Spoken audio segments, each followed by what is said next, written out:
할렐루야. 오늘도 함께한 우리 모든 성도들에게 하나님의 큰 은총이 함께하기를 주님의 이름으로 축복합니다. 이탈리아 토론토 대학의 지오지오 발론티가라고 하는 그 교수가 연구한 게 있습니다. 뭘 연구했냐면 동물의 감정 표현에 관한 연구를 했습니다. 동물의 감정 표현. 개를 가지고 연구를 했는데 집에 개 키우는 사람들 잘 들으시기 바랍니다. 개가 꼬리를 흔드는데 거의 모든 개가 꼬리를 흔들잖아요. 그런데 개가 꼬리를 흔드는 것이 다 좋아서 흔드는 것이 아니랍니다. 다시 말해서 어느 쪽으로 많이 흔드냐에 따라서 기분이 좋아서 흔들기도 하고 반대로 기분이 나빠도 꼬리를 흔든대요. 그럼 어떻게 아느냐? 연구 결과에 의하면 방향에 따라서. 이 얘기 잘 듣고 이제 오늘 집에 가서 다 살펴보시기 바랍니다. 우측 꼬리를 움직이도록 한 좌뇌는 긍정적으로 다가가는 느낌이지만 또 반대로 좌측으로 꼬리를 움직이도록 한 우뇌는 부정적이고 기피하는 느낌의 반응을 한 거라는 거죠. 그런데 이러한 그 좌뇌와 우뇌의 반응이 사람에게도 더욱 구체적으로 나타난다는 게 학자들의 일반적인 의견입니다. 이런 좌뇌와 우뇌의 영향이 만족과 결정에 영향을 주고 있다는 거죠. 그래서 이걸 어디서 많이 활용하느냐? 마케팅에서 활용을 많이 합니다. 마케팅. 생산자가 뭘 생산을 했어요. 그걸 이제 판매를 하잖아요. 소비자에게 판매를 할 때에 효율적으로 그것을 활용하기 위해서 마케팅 기법을 도입하는 거죠. 어떤 물건을 우리가 구입을 해도 중요한 게 뭐예요? 소비자의 마음이 움직여야 하잖아요. 그래서 사람의 마음을 움직이게 하는 전략이 필요하다. 사람의 행동이 좌뇌와 우뇌에 의한 영향을 받기 때문이에요. 그것을 좀 더 깊이 해서 어떻게 하면은 뇌파에 영향을 주어서 물건을 살 수 있도록 결정을 내려야 될까? 마케팅 분야에서 그걸 활용한다는 거죠. 여러분, 현대 사회가 어떤 사회냐면요, 과거처럼 최고 권력자의 말이나 명령에 의해서 사람의 행동이 이루어지는 시대가 아니지요. 여러분, 우리 군대까지도 이제는 나를 따르라 해서 따르는 시대가 아니에요. 따라 주시옵소서 그래 따라주는 시대. 달라졌단 말이죠. 그럼 무엇을 움직여야 되느냐? 과거 시대에는 최고 권력자의 말이나 명령에 의해서 사람의 행동이 이루어졌죠. 그러나 지금 시대는 아니다 말이죠. 모든 분야에서 사람의 마음이 움직여야 행동도 움직이는 거죠. 그래서 우리 시대가 무엇에 혈안이 되어 있냐면 어떻게 하면 사람의 마음을 빼앗을까? 여기에 모든 관심이 다 집중되어 있습니다. 마음이 빼앗겨야 행동이 이루어지니까. 명령만 가지고 되는 시대가 아니라 말이죠. 어떻게 해서든지 마음을 뺏어야 되거든. 정치인들도 그래서 거기에 반응하잖아요. 어떻게 해서든지 국민의 마음을 사야 하고 빼앗아야 하기 때문에 다양한 정책도 제시하고 사람들이 호응할 만한 정책을 발표합니다. 또 좋은 이미지를 보여주기 위해서 뭣도 해요? 연출도 하잖아요. 지금 시대는 무비 시대잖아요. 듣는 시대가 아닙니다. 보는 시대거든. 그러니까 어떻게든 좋은 이미지를 보여주려고 연출도 한단 말이죠. 어떻게 하면 이 국민들의 마음을 빼앗을까 하는 기가 막힌 전략, 이 정책도 발표하고 말이죠. 그런 시대가 됐어요. 하여튼 현안이 되어 있는 겁니다. 여러분, 우리나라가 긍정과 부정적인 이미지가 하나 있는데 뭐냐면 단체장들이 관선이 아닌 선교에 의해서 세워지고 나서부터 우리나라가 한 가지 좋아진 게 뭐냐면 복지가 매년 좋아지고 있는 거예요. 왜냐하면 선심성 복지를 계속 만들어내다 보니까 단체장 출마할 때마다 새로운 복지를 또 제시하고 또 제시해서 복지가 굉장히 좋아지고 있는 거죠. 제가 이런 정치적인 이야기는 될 수 있으면 좀 안 하려고 하는데, 그래서 이 관선인 이 단체장 시절 이후에 우리나라에 가장 많아진 게 뭐냐면 단체들, 사회단체들, 각 동마다 각 나라마다 이게 얼마나 많아진지 몰라요. 특히 요즘 같은 영상시대에는 말이죠, 공감하는 연출을 굉장히 중요하게 여기잖아요. 그래서 모든 분야에서 어떤 콘텐츠로 사람의 마음을 움직일 것인가, 사람의 마음을 빼앗을 것인가를 두고 고민을 합니다. 중요한 건 뭐냐면, 이런 시대에 젖어서 살아가는 사람들이 기독교인들도 있다는 거죠. 우리 자신들도 지금 이런 영상시대에 살아가고 있잖아요. 그래서 모든 분야에서 어떤 콘텐츠로 사람의 마음을 움직이고 빼앗을 것인가를 두고 고민을 합니다.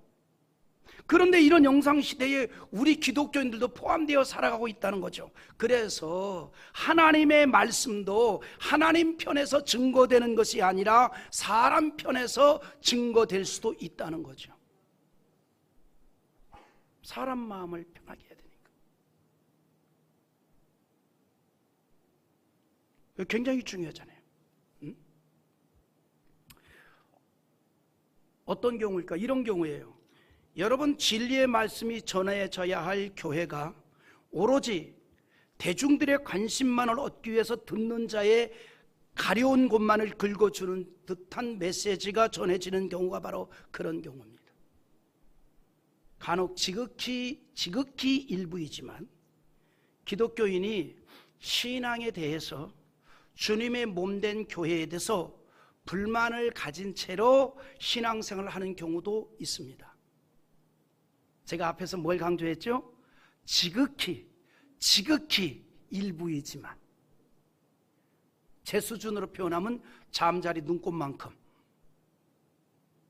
그러나 일부 기독교인들 가운데에 신앙에 대해서, 교회에 대해서 불만을 가진 채로 신앙생활을 하는 경우가 있어요.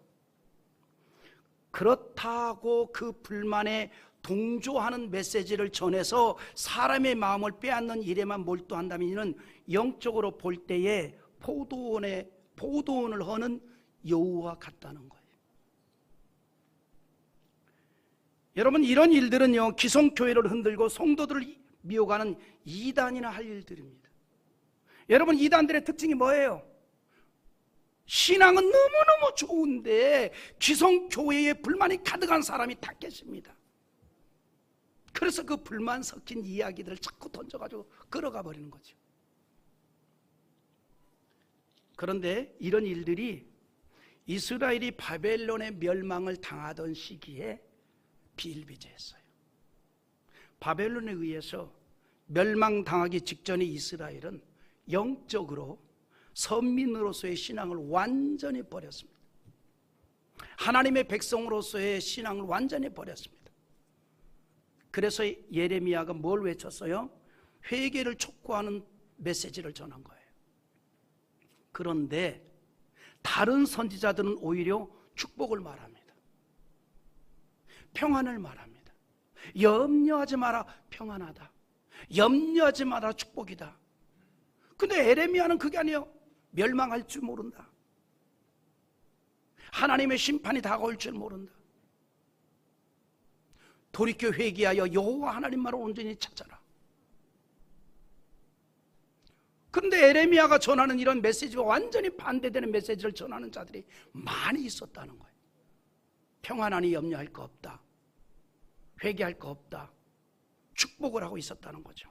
그들에 대해서 에레미야 12장 10절에 뭐라고 했는가니, 많은 목자가 내 포도원을 헐며 내 몫을 짓밟아서 내가 기뻐하는 땅을 황무지로 만들었도다. 누가? 많은 목자가.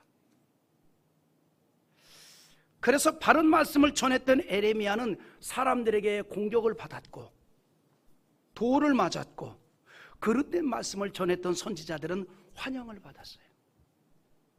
그러나 그런 일이 포도원을 허는 일이요 황무지로 만들었다라고 말하고 있는 거예요. 여기에서 말하는 포도원은 하나님의 선민을 말하고 있고, 오늘로 말하면 교회를 말하고 있는 겁니다. 여러분, 천국에 대한 소망으로 사는 우리는 오로지 사람의 마음을 빼앗는 일에 관심을 가지는 것이 아니라, 우리가 정말 관심을 가져야 할 일이 있습니다. 하나님의 마음을 빼앗는 일에 관심을 가져야 해요. 어떻게 하면 나의 신앙이, 어떻게 하면 나의 삶이 하나님의 마음을 빼앗을 수 있을까? 이것이 우리의 관심이 되어야 된다 이 말이에요. 물론 교회는 그리스도의 보혈로 죄사함을 받은 하나님의 자녀들의 연결체입니다. 모두가 다 지체예요. 그래서 아름다운 교제와 사랑과 섬김이 이루어져야 합니다. 그러나 우리의 마음의 중심은 오직 하나님으로부터 마음을 얻을 수 있도록 사는 자가 되어야 된다는 거예요. 여러분, 기독교인의 나눔과 교제 중요하지요. 그러나 기독교인은 하나님의 자녀들이고 천국을 소망하면서 사는 인생입니다. 이 땅에서 하나님의 말씀을 먹고 살고 무엇보다도 하나님의 마음에 합한 삶을 살아가는 사람들이라 이 말이에요. 다시 말해서 하나님의 말씀을 증거하는 저도 그렇고, 우리 모두는 하나님의 마음에 들도록 하나님의 마음을 빼앗는 길을 걸어가는 사람들이에요. 하나님의 마음을 빼앗는, 우리가 사복음서를 통해서 보면 예수님의 마음을 빼앗는 사람들을 볼 수 있습니다. 그들이 예수님의 마음을 얻게 된 것은 예수님에게 어떤 인간적인 아부를 해서 얻은 거 아니에요. 인간적인 아부를 해서 얻은 게 아니에요. 예수님께서 그들을 볼 때에 무엇을 보았느냐? 그들의 믿음을 보았던 겁니다. 여러분, 공간복음서를 보면요, 예수님은 믿음이 있는 사람을 만나면 마음을 뺏겨요. 너무너무 기뻐해서 어쩔 줄 몰라해요. 그리고 그런 자들에 대해서 크게 칭찬을 합니다. 가버나움에 주둔했던 백부장의 믿음을 보시고도 너무나 기뻐서 말씀하시기를 마태복음 8장 10절에 이렇게 얘기합니다. 같이 한번 읽어보겠습니다. 예수께서 들으시고 놀랍게 여겨 따르는 자들에게 이르시되 내가 진실로 너희에게 이르노니 이스라엘 중 아무에게서도 이만한 믿음을 보지 못하였노라. 할렐루야. 이만한 믿음을 보지 못했다. 예수님 막 흥분한 거예요. 너무 기쁜 거예요.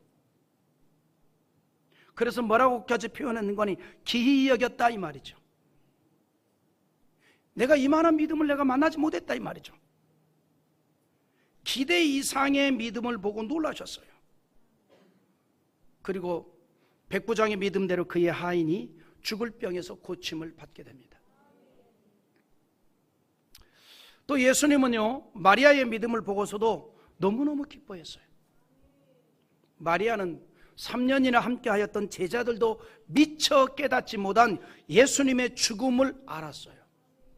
그리고 그 죽음을 구체적으로 준비를 했습니다.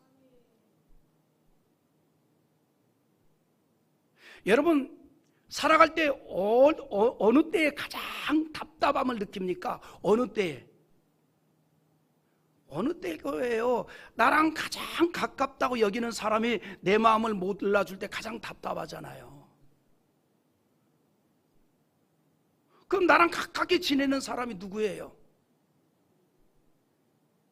누구긴 누구야? 남편과 아내지요. 왜 가깝게 지내는 사람 누구예요? 그랬더니 무슨 다른 사람을 자꾸 찾아와서 쳐다봐요. 에? 아유, 부부가 가장 가깝게 지내잖아요. 지금 눈빛이 이상해. 왜 이러지? 눈빛이 뭐 이런 거 같아. 난 아닌데. 이러는 사람들이 있어요. 그런데 그렇게 가깝게 지내는 사람이 마음을 몰라주면 답답해 하잖아요. 여러분, 예수님의 제자들은 3년 동안이나 예수님과 같이 먹고 자고, 그리고 예수님의 메시지를 가장 옆에서 들었고 가장 가까이서 들었고, 그리고 대중들에게 전했던 메시지를 제자들만 있는 데서는 또 풀어서도 설명해 주었고, 기적과 이적도 가장 옆에서 체험했던 사람들이고 예수님이 이 땅에 오신 목적도 알아들을 만한 사람들인데 몰라요. 모르는 거예요.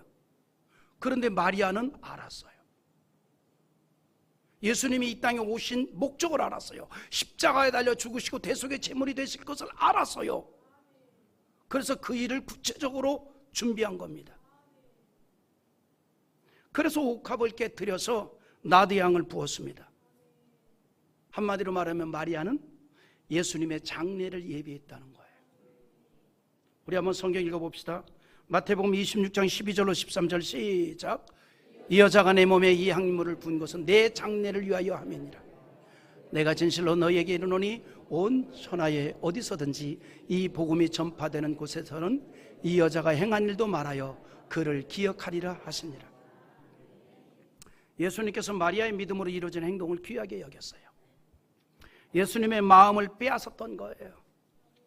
그래서 복음이 전해지는 곳마다 그의 행한 일도 말하고 그를 기억하도록 얘기하고 있습니다. 여러분, 예수님의 공생의 기간 동안에 큰 은총을 입은 사람들은 다 예수님의 마음을 움직였어요. 다시 말해서 마음을 감동시켰다 이 말이죠. 그리고 문제에서 해결되는 은총을 받았습니다. 여러분, 우리의 믿음은 주님의 마음을 움직이게 하는 믿음이 되고 기쁘게 하는 믿음이 될 수 있기를 바랍니다. 하나님을 섬긴다는 것이나 영광을 돌린다는 실제적 시작은 그래서 믿음으로부터입니다. 믿음이 하나님을 기쁘시게 하기 때문입니다.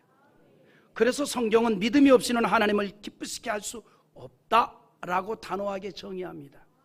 히브리서 11장 6절을 우리 한번 봅니다. 믿음이 없이는 하나님을 기쁘시게 하지 못하나니 하나님께 나아가는 자는 반드시 그가 계신 것과 또한 그가 자기를 찾는 자들에게 상 주시는 이심을 믿어야 할지니라. 할렐루야. 믿음이 하나님을 기쁘게 하고 믿음이 하나님의 마음을 빼앗을 수가 있다 이 말이에요. 우리는 오늘 본문의 내용에서도 하나님의 말씀을 빼앗는 다윗의 신앙을 보게 됩니다. 바울 사도가 세계 전도 여행 중 비시디아 안디옥에 갔어요. 그리고 그곳에서 안식일을 맞이하여 유대의 회당에 가서 그곳에서 바울이 뜻하지 아니하는 설교를 하게 됩니다. 바울이 했던 설교의 주제는 이스라엘의 역사에서 나타난 하나님의 섭리에 관한 것이었는데 특별히 다윗을 통한 하나님의 역사를 말했습니다. 그게 오늘 본문의 내용이에요. 바울 사도는 비시디아 안디옥에서 설교를 통해 하나님께서 이새의 아들 다윗을 이스라엘의 왕으로 택하였을 때의 사건을 말하면서 하나님의 말씀을 인용하죠. 22절 한번 읽어보겠습니다. 패하시고 다윗을 왕으로 세우시고 증언하여 이르시되 내가 이새의 아들 다윗을 만나니 내 마음에 맞는 사람이라 내 뜻을 다 이루리라 하시더니. 아멘. 여기 뭐라고 얘기하는 거니? 내 마음에 맞는 사람이라. 하나님의 마음에 맞았다 이 말이에요. 하나님의 마음을 빼앗았다 이 말이에요. 하나님의 마음에 들었어요. 하나님의 마음을 빼앗았다 이 말이죠. 하나님의 마음을 빼앗은 다윗은 후에 이스라엘 민족으로 해서 크게 쓰임 받습니다. 다윗은요, 하나님의 마음을 빼앗을 만한 믿음이 있었던 거예요. 그리고 그의 삶을 통해서 믿음의 열매가 맺어지게 된 겁니다. 전적인 하나님의 능력으로 이스라엘을 강대 국가로 세웁니다. 여러분, 하나님의 가르침은요 크게 두 가지예요. 첫째는 하라는 것과 둘째는 하지 말라는 거예요. 다시 말해서 하나님의 마음을 빼앗는 원리는 간단합니다. 하나님께서 하지 말라, 싫어하는 것을 안 하면 되는 거고요, 하라고 하는 것은 열심히 하려고 노력하면 되는 거예요. 그런 자가 하나님의 마음을 빼앗는 겁니다. 그러니까 성경은 크게 두 가지라니까요. 이것은 하라, 이것은 하지 말라. 하지 말라 그런 거 안 하면 돼요. 간단해요. 하라는 거 하면 돼요. 간단해요. 근데 속으로 목사님이나 간단하지, 저도 힘들어요. 그러나 그 원리가 있기 때문에 그 원리대로 하려고 노력하다가 천국 가는 거예요. 그런데 성경에 보니까 하나님께서 싫어하는 거 있어요. 그런 거 골라서 안 하면 되거든요. 내가 한 곳만 소개해 드리겠습니다. 하나님께서 싫어하는 거, 잠언 6장 16절에서 19절 천천히 한번 읽어보세요. 하나님이 싫어하는 거 시작. 미워하시는 것, 곧 그의 마음에 싫어하는 것이 17가지이니 곧 교만한 눈과 거짓된 혀와 무지한 자의 피를 흘리는 손과 악한 계교를 꾀하는 마음과 빨리 악으로 달려가는 발과 거짓을 말하는 망령된 증인과 및 형제들 사이를 이간하는 자이니라. 하나님이 이런 거 싫어한대요. 그냥 이런 거 안 하면 돼요. 이런 얘기할 때는 크게 아멘 해도 굉장히 좋아요. 이런 거 안 하면 되는 거예요. 여러분, 하나님께서 싫어하는 것을 내게서 자꾸 떨구어 가는 거죠. 내게서 멀어지도록 힘쓰는 것이 신앙입니다. 그리고 이제는 더 나아가서 우리는 적극적으로 하나님이 원하는 일을 힘쓰는 거예요. 다윗이 그랬다는 겁니다. 그는 인간이기 때문에 약한 자의 모습을 보이기도 했어요. 그러나 그의 마음의 중심만은 오직 하나님이 기뻐하는 일에 진심이었습니다. 하나님께서는 그런 다윗의 마음을 보셨다는 겁니다. 하나님께서 사무엘이 이새의 집에서 다윗에게 기름을 붓고 안수하기 전에 하신 말씀이 있어요. 사무엘상 16장 7절 우리 한번 또 읽어봅니다. 여호와께서 사무엘에게 이르시되 그의 용모와 키를 보지 말라. 내가 이미 그를 버렸노라. 내가 보는 것은 사람과 같지 아니하니 사람은 외모를 보거니와 나 여호와는 중심을 보느니라 하시더라. 아멘. 와, 저는요 이 말씀 너무 좋아. 뭐라고 얘기하는 거니? 사람을 볼 때 용모와 키를 보지 말라. 여러분이 용모와 키를 보지 말라는 이 말이 하나님의 말씀인데 우리의 일반적인 생각은 여기가 완전히 배치됩니다. 여러분, 요즘 시대 사람들이요 사람을 보면 딱 두 가지밖에 안 보는 것 같아요. 외모하고 키예요. 쉽게 말하면 얼굴이 이쁘냐? 잘생겼냐? 그리고 키가 크냐? 늘씬하냐? 체격이 좋으냐? 전부 외모예요. 그래가지고 이제 몸 만들기에 미친 나라가 된 것 같아요. 여자들은 어떻게든지 쭉쭉 빵빵, 남자들은 근육질. 응? 그게 미쳤어요. 그리고 어떻게든지 이 볼따구를 작게 만들려고. 그래서 그냥 막 여기저기 막 손을 대요. 막 미쳤어요. 성품이 어떠냐, 인성이 어떠냐, 예의가 바르냐, 교양이 있냐, 이거는 별 얘기가 없어요. 그럼 뭐가 얘기 있냐? 재미가 있는 사람이냐, 분위기가 있는 사람이냐, 놀 줄 아는 사람이냐, 웃기는 사람이냐, 무슨 개그맨을 만나는 것도 아니고 모델을 찾는 것도 아니고 배우를 구하는 것도 아닌데 기점점은 전부 외모입니다. 그리고 즐거움이에요. 그런데 천만다행으로 하나님께서 사람을 보실 때 외모를 중요하게 여기는 것이 아니라 마음을 중요하게 여겼다는 거예요. 마음을 중요하게 여겼다. 사람의 외모가 뛰어남의 마음을 두신 것이 아니라 그 사람의 생각과 의도를 보셨다는 거예요. 생각과 의도를 보았다. 저 사람이 어떤 생각을 가지고 있는가, 저 사람이 어떤 뜻을 가지고 있는가. 우리 시대의 인물을 보는 기준하고는 완전히 다릅니다.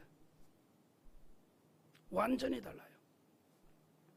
그래서 사무엘 선지자에게 내가 보는 것은 사람과 같지 아니하니 용모와 키를 보지 말라. 이건 한 번 더 강조해야 돼. 용모를 보지 말고 키를 보지 말라.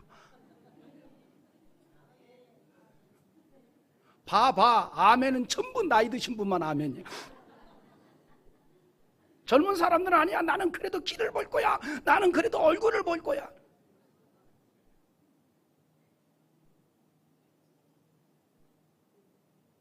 오죽했으면 얼른 듣고 빨리 지나가세요. 우리 창대 카페가 외부 손님이 많이 오게 오려면 20대 키 크고 얼굴 작은 청년을 거기다 세워놓으면 손님들이 많이 올 거래요. 그러면서 자기도 매일 올 거래. 우리 교회 집사님이 한 말이야. 그러면 많이 올 거래요. 그래서 내가 들락거리면 안 올 거래. 그런데 나 카페 잘 안 가잖아.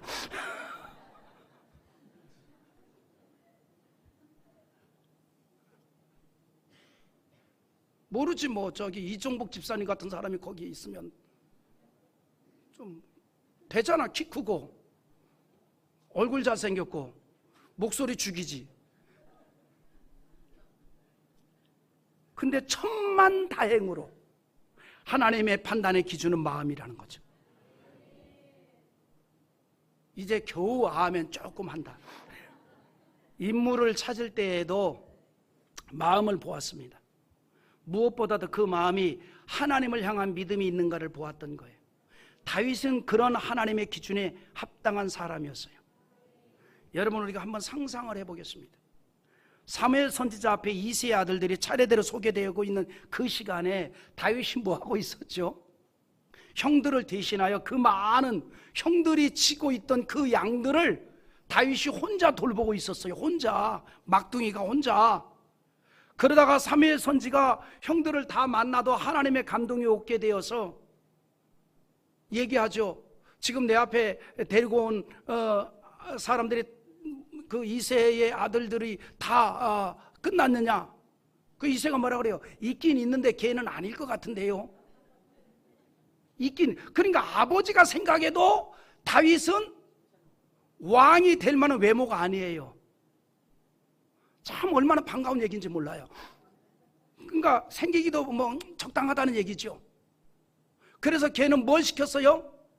형들 대신 양을 지키고 있었다 이 말이죠. 그 많은 양들은 혼자. 그런데 사무엘 선지가 뭐라 그래요? 데리고 와봐라. 그래서 황급히 데리고 왔어요. 그러면 그때 그 다윗의 옷차림이 깨끗했을까요? 아니죠. 아니죠. 깨끗한 옷차림이 아니었을 겁니다. 하지만 사무엘이 그를 만나는 순간 하나님은 다윗의 마음을 보았어요. 그리고 만족했어요. 그에게는 하나님의 마음을 빼앗을 만한 진실한 신앙이 있었던 겁니다. 다윗에게는 하나님께서 보실 때에 하나님의 마음을 빼앗을 만한 것이 있었던 거예요. 여러분, 하나님의 모든 일은요, 어느 날 갑자기 이루어지지 않습니다. 하나님은 어떤 일을 이루실 때 이미 계획이 있습니다. 우리의 구원까지도 다 이미 계획 가운데 때가 되어 이루어지고 있다는 거죠. 그래서 에베소서 1장 11절에 모든 일을 그의 뜻의 결정대로 일하시는 이의 계획을 따라 우리가 예정을 입어 그 안에서 기업이 되었으니 라고 했습니다. 하나님의 뜻을 따라 결정되고 이루어지되 하나님의 계획 가운데 이루어진다는 거예요. 사울을 왕으로 세우는 일이나 그를 왕위에서 내리고 다윗을 왕으로 세우는 모든 일에도 하나님의 뜻이 있었다는 거죠. 그리고 그 뜻에 해당된 다윗은 하나님의 마음에 들었습니다. 그에게는 왕으로 세움을 받을 정도로 하나님의 마음에 꼭 들었던 그 무엇인가가 있었다 이 말입니다. 다윗은 인간적인 실수도 있었습니다. 그럼에도 불구하고 그는 유대인들에게 지금까지도 존경받는 인물로 기억될 정도로 하나님의 일에 크게 쓰임을 받았어요. 그런 다윗은 하나님에게만 인정을 받은 게 아니죠. 사람들에게도 인정을 받았습니다. 다시 말해서 신앙이 있어서 하나님에게 인정을 받을 뿐만 아니라 그의 삶과 성실함이 있어서 사람들에게도 인정을 받았다는 겁니다. 사울 왕이 다윗에 대해서 적개심을 품기 전에 사울이 다윗에게 몇 가지 직분을 맡긴 적이 있었어요. 그런데 그때마다 다윗은 그 일을 성실하게 실행했고 사람들도 그런 다윗을 인정합니다. 우리 사무엘상 18장 5절 한번 같이 읽어봅니다. 다윗은 사울이 보내는 곳마다 가서 지혜롭게 행하며 사울이 그를 군대의 장으로 삼았더니 온 백성이 합당히 여겼고 사울의 신하들도 합당히 여겼더라. 다윗이 맡은 일에 대해서 온 백성이 합당하게 여겼다고 할 만큼 무슨 일을 맡겨도 성실하게 그 일을 잘 처리했던 겁니다. 그런데 성경은 그런 능력이 저절로 생긴 것이 아니라 하나님이 함께 하심으로 주어졌다는 거예요. 사무엘상 18장 14절에 다윗이 그의 모든 일을 지혜롭게 행하니라 여호와께서 그와 함께 계시니라. 하나님은 이런 다윗과 함께 하였습니다. 그리고 다윗을 통하여 하나님의 뜻을 이루었다는 거죠. 그것을 사무엘에게 예고한 적이 있어요. 그래서 22절 하반절에 다윗을 만나니 내 마음에 맞는 사람이라 내 뜻을 다 이루리라. 실제로 다윗을 왕으로 세워서 선민 이스라엘의 국격을 높여주었고 국력을 강하게 하였으며 그의 혈통을 통해서 예수 그리스도께서 이 땅에 육신을 입고 오셔서 구원을 위한 대속의 제물이 되게 하였다는 거죠. 그것을 바울 사도는 설교를 통해서 전했던 겁니다. 그러므로 23절 같이 읽어봅니다. 하나님이 약속하신 대로 이 사람의 후손에서 이스라엘을 위하여 구주를 세우셨으니 곧 예수라. 여러분, 우리가 알고 있듯이 예수님의 육신의 아버지 아리마대 요셉은 다윗의 후손이잖아요. 여러분, 다윗은 베들레헴 가나안 목동 출신이었습니다. 그러나 그와 그의 후손은 인간 구원을 위한 하나님의 위대한 일에 쓰임을 받았습니다. 다윗에게서 우리가 기억할 게 있어요. 다윗은 하나님의 마음을 빼앗는 신앙의 사람이었습니다. 그에게는 하나님의 마음을 빼앗을 만한 어떤 것이 있었던 거예요. 우리도 이것을 관해서 관심을 갖고 기도를 해야 됩니다. 나는 무엇으로, 그리고 나의 무엇이 하나님의 마음을 빼앗을 수 있을까? 우리가 이런 것을 생각하고 기도하는 모습이 필요합니다. 그게 하나님을 향하는 신앙이에요. 지금 우리 사회가 마치 홍수 심판 직전에 하나님께서 통분히 여겼던 시대처럼 가고 있지 않습니까? 혼란한 시대를 지금 우리가 살아가고 있습니다. 여러분, 창세기 6장 5절과 6절에 보면 여호와 하나님의 마음이 담겨져 있는데 한번 보시겠습니다. 여호와께서 사람의 죄악이 세상에 가득함과 그의 마음으로 생각하는 모든 계획이 항상 악할 뿐임을 보시고 땅 위에 사람 지으셨음을 한탄하사 마음에 근심하시고. 할렐루야. 하나님께서 노아 시대의 사람들을 보니까 너무너무 통분히 여길 정도로 모든 생각이 악한 생각만 하고 있더라 이 말이죠. 그 마음이 악한 것만을 만들어낼 준비를 하고 있었더라 이 말입니다. 근데 중요한 게 있습니다. 그런 시대에도 하나님의 인정을 받았던 노아가 있었습니다. 노아는 신앙에 있어서 하나님의 인정을 받았고 하나님의 마음을 빼앗았다는 사실입니다. 지금도 하나님의 시선은 그의 마음을 빼앗고 인정을 받는 사람에게 집중됩니다. 그리고 그들과 함께하는 줄 믿습니다. 여러분, 이제는 우리가 이 혼탁한 시대에 하나님의 마음을 빼앗을 수 있는 신앙의 사람이 됩시다. 우리를 통해서 이 땅에 하나님의 선한 능력을 나타냅시다. 믿음이 있는 자, 여호와를 바라는 자, 그런 자에게 하나님의 마음이 빼앗기게 되고 시선이 집중되고 함께 하시고 주의 능력이 그를 통해서 나타나게 될 줄 믿습니다. 이 일에 우리가 쓰임받기를 주님의 이름으로 축복합니다.